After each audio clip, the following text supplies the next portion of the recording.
Good morning, everyone. My name is Christopher Swanson. I'm the Vice President of Editorial Projects and Education, better known as the publisher of Education Week. On behalf of my colleagues from EPE and Education Week, I'd like to welcome you to this year's launch of Diplomas Count 2012. And I also bear greetings both to the folks here in the room with us here in Washington, D.C., as well as those following online, as the event is being live streamed.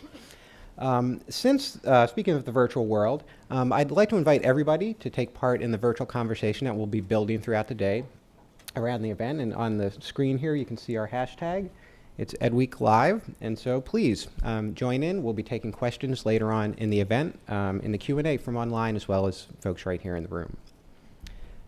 So this year marks the 7th edition of Diplomas Count. This is a project where 7-8 years ago we set out to chronicle the nation's dropout crisis, as well as its path to improving high school graduation and prospects and outcomes for college readiness and college going. This is an extremely important issue for the nation, and it's important for all students that we meet these goals. This reform has followed many twists and turns over the road, and we've been there to follow those as they've occurred. And we've done our best not just to characterize the problem, although that's an important part of the work we try to do, but we also attempt to shine a spotlight on innovative strategies for improving high school and college readiness, as well as really helping to identify for folks the places, the communities, the schools, the districts where this really good work is going on to raise those as examples and lessons. We do this both through our journalism, which both provides high-level analysis and in-depth reporting on these issues, as well as our original research. On the research in particular, what we try to do is try to fill gaps in essential information that's out there. In many cases, these are fundamental things we need to know, like the graduation rate, which has been a focal point of this project over the years. Over the past couple of years, if you're a regular reader of Education Week, either in print or online, or hopefully both, you've probably seen a lot of hefty reporting packages that focus on a particular issue that may look a lot like counts reports, and there's at least a family resemblance. In the last couple of years, we published reports on the Common Core, assessments, standards, a couple of those reports actually, educational technology, informal science, educational innovation, and the K-12 industry, and a variety of other topics. You can expect to see those coming. We've got a full publishing calendar for the coming year, and that, as well as our traditional counts reports, gives us a really nice opportunity to put a focus on a particular issue, to go deep, because I think in some ways these issues really stand up in different ways when we're able to devote a good amount of space to them. Now, producing our special reports, whether it's Diplomas Count or Quality Counts or one of these special reports like the one on informal science, it's a real team effort, and I think it's probably no exaggeration to say at one point or another in the process of reporting and researching and producing these reports, virtually everybody from Education Week and EPE has a hand in that process. That includes the editors and reporters from the newsroom, the research center, the web team, design and production, our live event staff, sales, marketing, audience development. It's a real big team effort, and you'll see many of the people who contributed to Diplomas Count in the room today, on the stage, or behind the scenes. On my, for me, a big thank you goes out to all my colleagues, and be sure to let them know if you like what you see today. Now, speaking of teams' efforts, if you've been following the release of Diplomas Count 2012, especially as it's gone live online, you may be aware that there was a revision we've issued to the print edition of the report, and I wanted to speak a moment about that so everybody's aware of that today. At EPE, we're very committed to producing high-quality, accurate content. That includes our reporting and our research. And so there were some developments that occurred in the production of Diplomas Count, and I want to give you a little bit of behind-the-scenes, inside baseball peek at this. These days, when you talk about publishing, you do the print, and then that's kind of a start of a longer process. It involves a lot of digital publishing, events like the one we're doing today, spin-off products and projects, and Diplomas Count is very much like that. And so once we sent the print edition of the report to the printer, we continued on our process. We prepared the online editions, we got the event ready, and in this process, and in particular doing some follow-up research and analysis, we identified what appeared to be an anomaly in the data for Ohio that was reported in the print edition of the report. After some additional analysis and some consultation with the Ohio State Department of Education, as well as the National Center for Education Statistics, we identified what the issue was. And it appears that Ohio made a change around 2009, 2010 in the rules it used internally to account for and define enrollment. And this is a part of a larger transition to a new data system they were involved in. As a result of that change, when the state reported its data on enrollment for 09-10 to the National Center for Education Statistics, it was using its new rules instead of the old rules.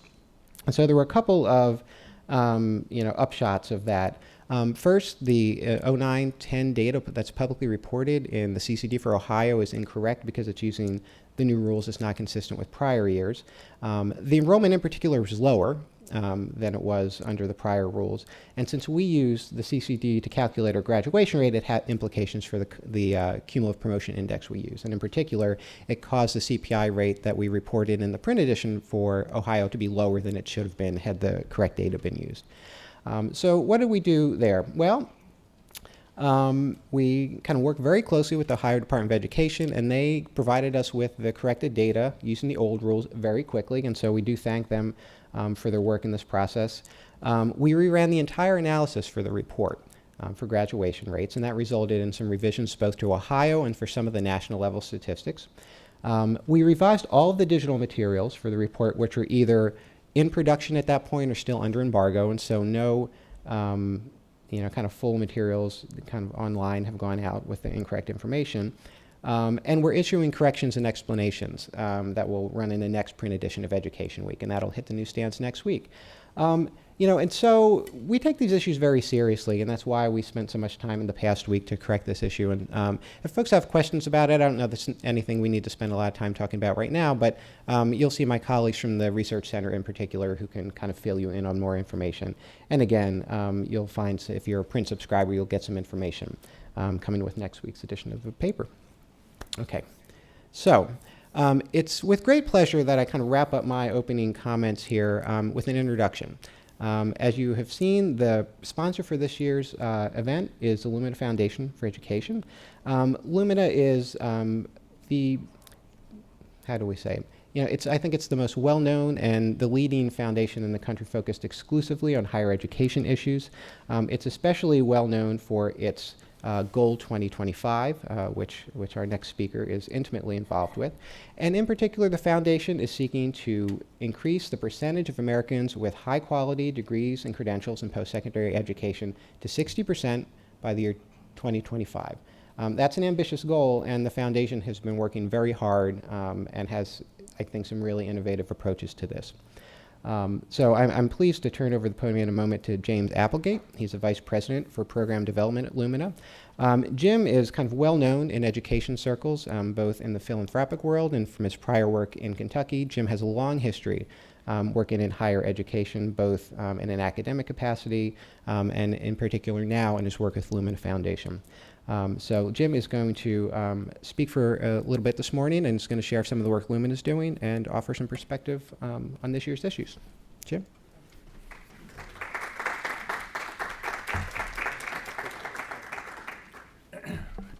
Thanks very much. We're very happy, the Lumina Foundation is very happy to be able to be a part of this event, be a part of this analysis, to really shine a spotlight on the American challenge that we face and we must meet if we're going to secure our economic future and secure our democracy. And that is not overstated, and I'll just take a few minutes to explain why it's not and what we're trying to do to respond to the situation that is outlined in such great detail and so clearly in this report with this focus on the Latino population. So why are we focused on this 60% goal that Chris talked about? It is not a nice goal. It's not a challenging goal. It's a necessary goal. There are countries around the world. Korea is already at 65%. Others are approaching our 60% goal. We have been stuck at 40% of our population with a post-secondary 2 or 4 year degree for decades. And so it's not necessarily that we've declined, it's just that we haven't gone anywhere. We're stuck and idle while other countries are moving rapidly far. So it's really important to global competitiveness. But it's also important internally. The work that we support with people like Tony Carnevale at the Georgetown Center for Education and the Workforce makes clear that almost 2/3 of the new and replacement jobs that will be coming as we recover from this recession between now and 2018, not 2025, but 2018, 2/3 of those jobs will require some form of post-secondary education. So if we're not moving the important and growing parts of our population through the education pipeline, we're setting up a situation where if we think the skill gaps are painful now, wait a few more years if we continue to fail at this level. But you know, when you talk about 60%, what does that mean? That means producing 23 million more degrees between now and 2025. It is an audacious goal, as Chris said. Then we're on track to produce right now. That's above what we would project under business as usual that we would do. Now, where are those 20, and we need, as I said before, and I won't go into detail on that, we can provide you a lot of data on this, why we need those 23 million more degrees if our economy is going to continue to be globally competitive and functional.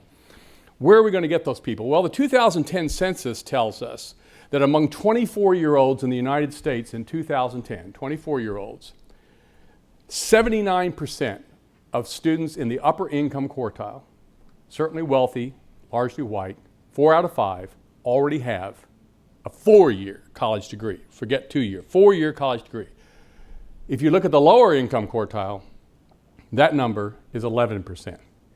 So unless you believe that the wealth of the family into which you're born makes you 8 times more able to contribute to the future of this country and its economy, we've got a problem. This has led some to suggest that our current system, as it is operating, is more about the reproduction of privilege than it is a real tool for social mobility for the groups we care about. So the point of this is, if 4 out of 5 of the rich folk already have 4-year college degrees, the 23 million have to come from low income, students of color, many of whom will be first-generation students, the very groups that, as this report shines a light on, we are not doing a very good job of getting through our system and into a place where they have the credential they need to prosper in a 21st century economy.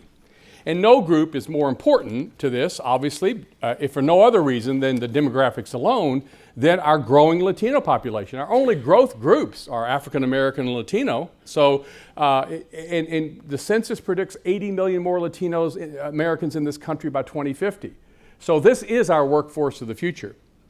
And what makes this gap that is compounded by race and class all the more egregious is not providing a post-secondary credential to people is an even more egregious impact on their life than it's ever been. In 1980, a 4-year college graduate over their lifetime made 40% more than a high school graduate. 40%. Still sounds good, right?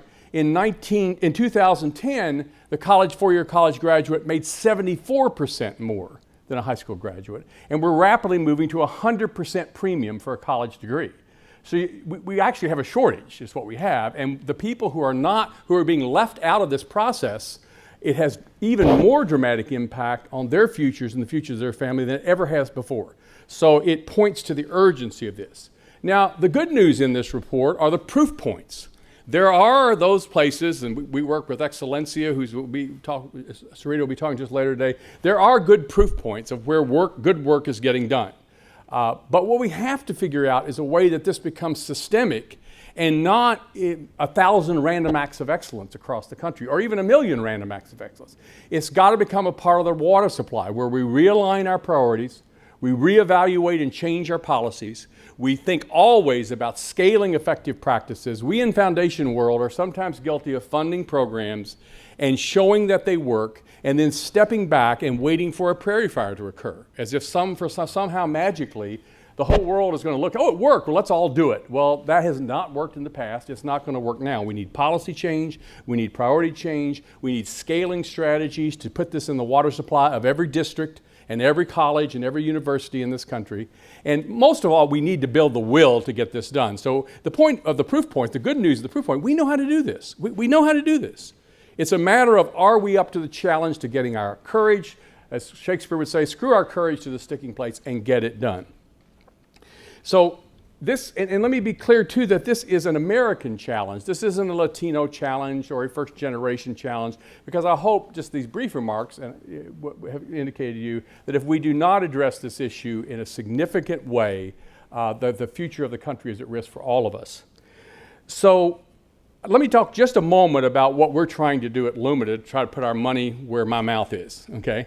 And so when we were starting to think about this, working again with folks like Excellencia and others, you know, my line was, well, what's our value add here? We're sort of a gringo organization in Indianapolis, Indiana. What do we know, right? And so we spent a lot of time, probably a year or a half or so, having research papers done, convening Latino thought leaders around the country, trying to figure out where we could add value. And what our first step in this is a significant step, although we have worked in support of Hispanic serving institutions and others for a long time. Our real significant step most recently was we did an RFP and we decided the place to ground our work was in metropolitan regions, in cities that have the largest and or fastest growing Latino populations in the country. Someone asked the famous bank robber, why do you rob banks? And his answer was, because that's where the money is. Well, why are we working in large metropolitan areas? Because that's where the people are in numbers that we need to reach. So we did a competitive RFP, and we've selected, we're now working in 13 metropolitan regions.